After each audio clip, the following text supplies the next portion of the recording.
বিসমিল্লাহির রহমানির রহিম। প্রিয় দেশবাসী, আসসালামু আলাইকুম।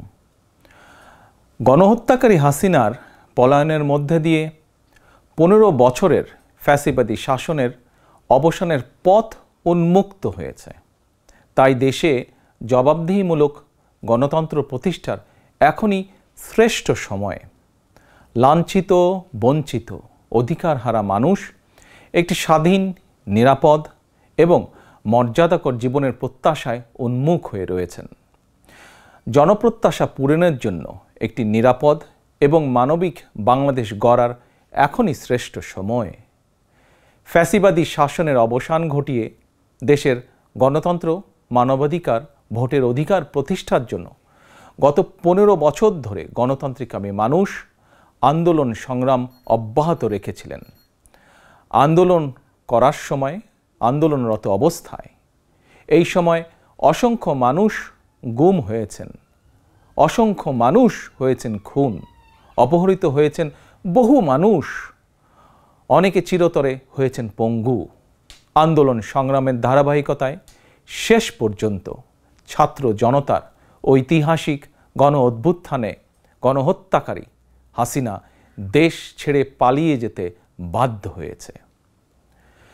প্রিয় দেশবাসী, ঐতিহাসিক গণ অভ্যুত্থানের সাফল্য ও উদ্দেশ্য নস্যাৎ করে দিতে সুপরিকল্পিতভাবে চলছে ষড়যন্ত্র, এবং এই ষড়যন্ত্রের অংশ হিসাবেই একটি ধর্মীয় জনগোষ্ঠীর উপরে পরিকল্পিত হামলার ছক কষে দেশে একটি অস্থিতিশীলতার সৃষ্টির অপচেষ্টা চালানো হয়েছিল।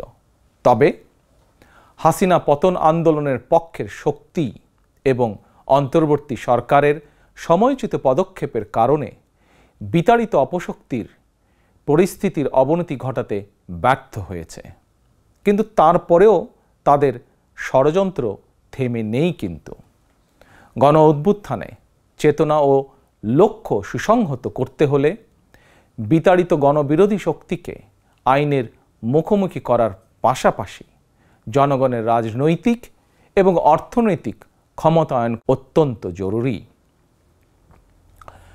জনগণের রাজনৈতিক ক্ষমতায়নের প্রধান হাতিয়ার হচ্ছে প্রতিটি নাগরিকের ভোট প্রয়োগের অধিকারকে নিশ্চিত করা যে কোনো মূল্যে। প্রিয় দেশবাসী, ক্ষমতার পরিবর্তন মানেই আমার কাছে শুধু রাষ্ট্র ক্ষমতার হাতবোতল নয়। ক্ষমতার পরিবর্তন মানে রাষ্ট্র এবং রাজনীতির গুণগত পরিবর্তন। জনগণের রাজনৈতিক এবং অর্থনৈতিক ক্ষমতায়ন নিশ্চিত করা না গেলে রাষ্ট্র এবং রাজনীতির কাঙ্ক্ষিত গুণগত পরিবর্তন সম্ভব নয়। কাঙ্ক্ষিত রাষ্ট্র সংস্কারে জনগণের আকাঙ্ক্ষা নিশ্চিত করতে হলে অবশ্যই গণতান্ত্রিক বিধি ব্যবস্থাকে টেকসই করতে হলে জনগণের ভোটে জনগণের কাছে জবাবদিহিমূলক সরকার প্রতিষ্ঠা করতেই হবে।